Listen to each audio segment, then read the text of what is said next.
On this month's episode of Our Land, we check in with the National Weather Service's Daniel Porter about New Mexico's drought in this year's monsoon season. He also talks with correspondent Laura Paskus about climate change and why, when it comes to the state's water challenges, we can't just hang our hat on hoping for a better snowpack or a better monsoon next year or the year after.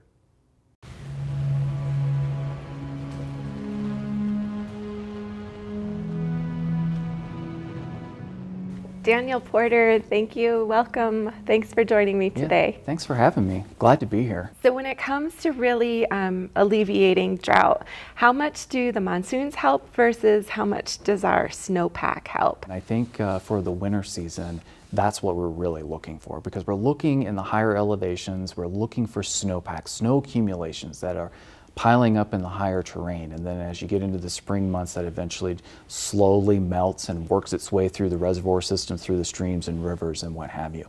The challenge that you face during the monsoon season, while the precipitation is certainly welcome, a lot of times it can be spotty in nature. You have the haves and have-nots, and that can happen on a daily basis, but sometimes you don't get enough precipitation during the monsoon season to help the drought situation. So what you're looking for is persistent light to moderate precipitation. You really get that during the winter season, and it impacts a larger area of the state versus in the monsoon season it can be pretty spotty at times. And here in the Southwest, we're always paying attention to whether it's going to be El Nino or La Nina. Can you sort of just give us the brief overview of what those two different systems mean for the Southwest and maybe what we're looking ahead to in the next few months, next 6 months? Oh, absolutely. So El Nino and La Nina is we are focused on the central and eastern Pacific, the sea surface temperatures there. So a deviation in what we consider normal for that region. Right now we're what we call INSO-neutral. So the temperatures in the central and eastern Pacific are near normal. And what that does is that it changes the weather patterns across the northern hemisphere. And it's really a phenomenon that we really pay attention to during the winter and spring months, because there's a little bit more of a direct correlation with weather patterns across the northern America. And with that being said, there's not a direct correlation for the next couple of months for the monsoon season. If you have an El Nino pattern going on in the eastern Pacific, you do have better chances for tropical cyclones to develop because the waters are warmer across that area. And then if you get the right upper level pattern across the desert Southwest, that could tug some of that moisture northward into the desert Southwest. So that it could be one small correlation we see with El Nino during the monsoon season. But across the winter and spring months, what we're looking for is El Nino across our region, because that tugs the storm track further towards the south into the desert Southwest. And as you have more storms move through the region, you have greater chances for precipitation. And so it tilts your odds a little bit more in favor of more of a near to above normal season.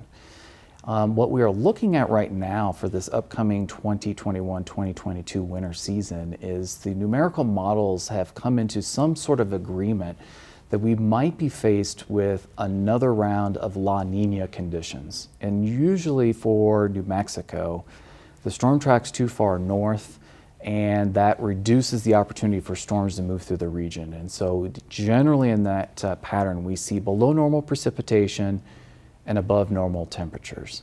That's not to say storms won't come through the region and they won't be impactful to New Mexico. We still get significant winter storms that move through the region during that time, and we need to be prepared for those type of scenarios. But the frequency of those events are probably going to be fewer than when we're in neutral or El Nino. And just kind of an interesting stat that I kind of looked at before we came on the show here is when we do the double dip into La Nina, so we had a La Nina, we've kind of come out of it, and it's now forecast to go back into La Nina. Those are historically terrible seasons for New Mexico. We are usually below normal in the precipitation department. So we kind of need to keep our fingers crossed that the La Nina that is forecast to occur in the coming months in the fall and in the winter season isn't going to be as severe as in past. So right now, looking around the state, like much of the state is in drought conditions. We're seeing our rivers low and drying, our reservoirs are low. So we should not be thinking like, oh, let's just keep our fingers crossed for a good snowpack and next year we'll be okay. Yeah, absolutely.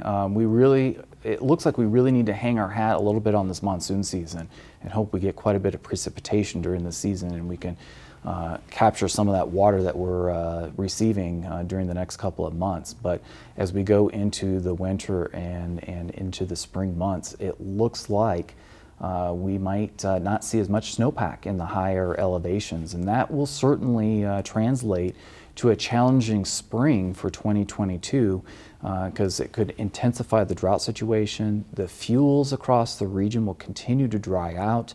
And then once we get those westerlies that we're all so familiar with in New Mexico, when the winds really start to pick up and the humidities drop off and we've already got drought, that's a recipe for extreme fire behavior. And that would be something we'll be monitoring very closely next spring. So one of the things that we know about our changing climate is we'll continue to see a rise in temperatures. When it comes to precipitation, however, or the future of the monsoon season, what do we know about those changes into the future? Yeah, the North American monsoon is already a complicated and not fully well understood system that impacts the western United States. Now you add climate change into the equation where temperatures are warming, that kind of takes things out of balance a little bit. And so it becomes even more challenging to predict what future monsoon seasons across the desert Southwest may be faced with. But as you have a warming climate, temperatures continue to warm, the droughts continue to become more severe, the region becomes much more arid and what have you. There is some modeling out there that suggests that as well as the temperatures warm, there's an opportunity for more water vapor to be available in the atmosphere. And so when you do get a storm that does impact your region, you get the right weather pattern to set up across your region, they could be more intense in nature because there's more water vapor available for storms to work with in the atmosphere. And so it's kind of a double-edged sword a little bit. When you have the severe droughts that do develop, but then when you do have storm systems move through, they could be heavy rainfall producers. And so you're faced with drought, and then you're also faced with the flash flood risks that come with those heavy thunderstorms.